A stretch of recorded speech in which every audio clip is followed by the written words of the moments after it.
And tonight we're hearing from a survivor of the deadly 1987 Guadalupe River flood that also ripped through Kerr County. 10 teenagers died in that flood. KPRC 2's Jaewon Jung spoke to a survivor who says the recent hill country flood is eerily similar to the one almost 38 years ago. A wall of water, a Christian camp, and the story of loss and survival. The deadly flooding over 4th of July draws chilling parallels to the 1987 flooding, which also tore through Kerr County. It is so eerie the way that it's so similar. I had the chance to speak with Catherine McKay Sylvester. She's one of the 33 survivors in the deadly 1987 Guadalupe River flooding.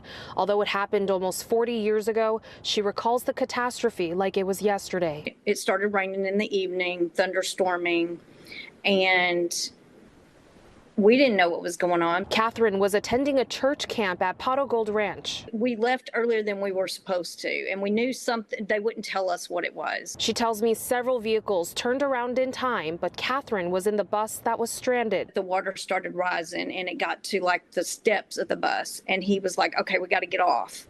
So I want everybody to get off. So that's what we did. We got off, and we started holding hands, and it was about waist deep maybe at that point. And soon the water rose more rapidly. We all just started swimming to trees because there was no way we were going to make it back to the shore. The water, that wall of water came in, it just spread all of us, and we just went under. At one point, Catherine thought her life was in jeopardy. I just was turning somersaults, and all I remember is just white.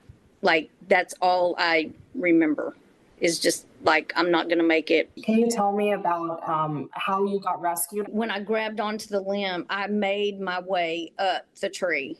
I just pushed myself. It seemed like eternity being in the tree, but I believe it was like 4 hours before someone found me. Catherine tells me someone from the Coast Guard came down on a rope to bring her to safety. Sadly, 10 teenagers lost their lives from the flood. One of them was never found. What was your reaction to the recent hill country floods? It affected me as well as some of the other survivors. It makes me angry. We need to learn a lesson from it, and we need to figure out how we can improve things so that it doesn't happen again. Catherine has a podcast called Family Secrets, Picking Up the Pieces, which details more of her story. July 17th will mark 38 years since that flooding.